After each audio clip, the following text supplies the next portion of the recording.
بینەرانی کەناڵی پێیان سڵاوتان لەبێتن لە دەڤەری برادۆستین دیارە دوای ئەو شەپۆلە بەفربارنی کە لە 28 مانجی 12 دەستی پێکرد لە سنووری دارەی سۆران لە دەڤەری برادۆست ڕێژێکی زۆری بەفرباری وە چیاکانی برادۆست سەروی مەترێک تانزێکی 2 مەتر هەندێک شوێن بەفریتایە ئەمە شوای کردووە کە باڵندە چێویەکان لە ناوچە کوێستانەکان بێنە خوارەوە و بۆ نزیک گوندەکان بێن بەهۆی دەستنەکەوتنی خۆراکەوە.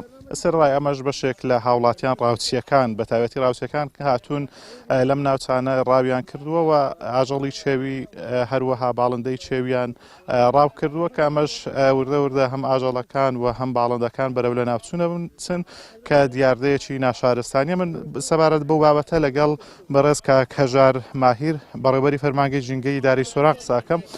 کاکەژار سڵاوتان لێبێتن، دیاردەی ڕاوی باڵندەوە ئاژەڵ لە چ ئاستێکدا لە دەبەرەکە؟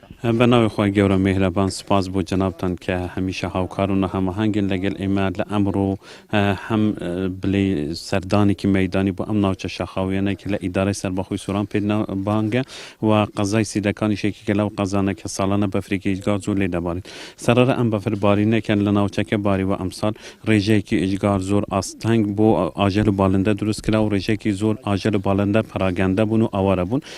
هەروەک ئەو دلە میهرەبانەیە کە ئێمەی ملەتی کوردمان هەیە و ئەو بەدوادەچوونەی کە کردومانە لە ڕوانگە ئاینی و هەروە لە ڕوانگەی زانستی و لە ڕوانگە کوشتتوکاڵیەکەش کە بتوانین یارمەتیان ئاژەل و باڵندانە بدەن کە بەکارێکی زۆر پیرۆز دانراوە.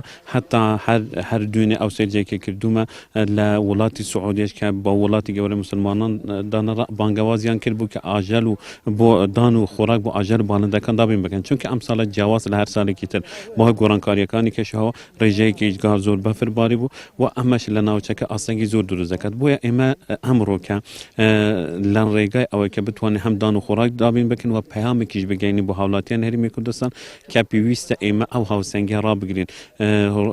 گوی زەوی پێویستی بە ڕواکە، پێویستی بە ئاژەلە، پێویستی بە مرۆڤە کە ئەمانە هەموو سێگوچکەیەکی تەواو لە ژیان پەیدێنن و هەمووش تەواوکەر یەکترن. بۆیە دەمانەوێت ئەم پەیامە بگەینی، پەیامی هوشیاری و ژینگە پارێزی بگەینی، چونکە ئێمە دەسەڵاتی جێبەجێکار نین، دەسەڵاتی گرتنی ڕاوکەرمانە، بەڵام دەسەڵاتی ئەوەمان هەیە کە بتوانین زۆرترین پەیامی هوشیاری بەڵاو بکەینەوە. چی بکرێتن بە تایبەتی دەڤەری سۆران کە ناوچەی شاخاوی زۆرە، باڵندە و ئاژەڵی چێوی زۆرە، بەڵام ئەبینین بەهۆی ڕاوکردنەوە زۆریان لە ناوچوون. چی بکرێ بۆ ئەوەی ئەم ژینگە دۆستیە جارێشتر بۆ ناوچە شاخاویەکانی دارەی سۆران بگەڕێتەوە پڕ بێ لە حیوانی چێوی و باڵندەی چێوی؟ لە دوورەوە من سەیری دەکەم ڕوویەکەوە کە ئێمە بتوانن لە ڕێگای حکوومەتەوە کە پێویستە میلاکی بەڕێوەبەراتی پۆلیسی دارستان و ژینگە باشتر بکرێتن و هەروە هێزەکانی پێشمەرگەی پاراستنی ژینگەش بگەڕێنەوە ئەم ناوچانە.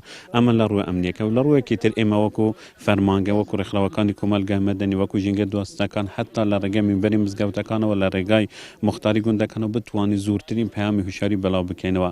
مرۆڤ تەبعێکی هەیە، تەبعی خۆسەپینی هەیە، ناکرێتن ئەمە هەمیشە ئاژەلەکان بە وەکو بڵین لە ژێرباری خۆمان حەشار بدەین و بۆ خۆمان بەکاربینین، چونکە ئەوەی کە تیبینیشمان کرد دوو لە هەر بەهایکی مرۆڤەتی هەندێک مرۆڤ ئاژەلی مالی ئەسب لە ناوچە کوێستانەکانیان بە ئیهمالی بەرەلایان کرد بوو کە ئەمەش ڕەنگە ببیتە هۆی مردنی ئەم ئاژەلە مالیانە. ئەمانە هەموو کارەسات دروست دەکەن. ئەم ناوچە بەهۆی گۆڕانی کێشەهەوا ساڵانە ڕێژێکی ئیجگار زۆر ئاژەل و باڵندە کیوی لە ناو ئەچن و کۆچ ئەکەن، چ بەهۆی سوتان چ بەهۆی بردومان بیتن. بۆیە ئەمە چەند ساڵێکە کە ئارامی بەخوابینە ناوچەکە ئاژەلەکان ڕویان لە کوردستان کردوتەوە. بۆیە ئەگەر نەپارێزن و ئەگەر هەر بەتەمای ڕاوکردبین دڵنیابن ئەوانە کۆچ دەکەن بە وڵاتانی دراوسی. ئامارێک لە بەردەستە تاوەکو ئێستا چەند حیوانی شێویان باڵندە ڕاوکراوێ لەو سنوورە دەست بەسەرکراوە؟ وەکو ڕاوکردنە بەگشتی لە هەرێمی کوردستان بەپێ ئەو سەرجامان کردووە نزیکەی 370 ئاژەل و باڵندەی کیوی هەن. 10 لەوانە مەترسی لە ناوچوونیان بە یەکجاری لە هەرێمی کوردستاندا هەیە و بەپێ ئەو بەدواداچوونە جیهانیانەش کە کردومانە ڕێژەی ئاژەل و باڵندەی کیوی لەو 50 ساڵەی دوای 69% لە ناوچوونە لە ناو براون. بۆیە ئامارەکان زیاتر لە لای پۆلیسی دارستان و ژینگەیە. ئەمە ناتوانین وەکو بڵێن پێویست کە ئامارەکان بخەینەوە و بەڵام ڕاستی ئامارەکان بە دلی ئێمە نینە. ساڵانە ڕێژێکی زۆری ئەم ئاژەل و باڵندانە ڕاو دەکرێن و ئێمە هەولیش دەدەن وەکو فەرمانگەی ژینگە وەکو دەستەی پاراستن و چاکردنیژێ ڕێنمایی ژمارەیەکی ساڵی 2023 ڕاوکردنمان هەیە بتوانین ئەو بەندانە لە ناو ڕێنماکەدانە بتوانین بە تەواوی بگەینە خەڵکی کوردستان، چونکە ئەمە ڕەنگە هەندێک کات هەیە کە یاسا یا خصوصا ڕۆلی خۆی زیاتر بگرنیتە لە پەیامی وشیاری. سپاس کاکە ژارماهێر بەڕێوەبەری فەرمانگەی جنگی ئیدارەی سەربەخۆی سۆران. بەڵێ بەگشتی بەهۆی ئەو شەپۆلە بەفربارینەی کە ڕووی لە ناوچەکە کردبوو، باڵندەیەکی زۆر لە ناوچە شاخاویەکان بۆ ناوچە ئاوادانەکان هاتبوون بەهۆی نەمانی خۆراک و دانەوێڵە. ئەمەش وای کردبوو کە بەشێک لەو هاوڵاتیانی کاری ڕاوەکەن بێنە ئەو ناوچانە ڕاو بکەن، پێویستە هاوڵاتیان وشیار بن ئاژەڵی چێوی و باڵندەی چێوی لە ناونەبن بۆ ئەوی سیمای هەرێمی کوردستان بەرەو جوانتر بڕواتن و کاری ژینگە دۆستی بۆ ئەو ناوچانە بگەڕێتەوە. بەڵام نەگەڕێم وەلایەوە.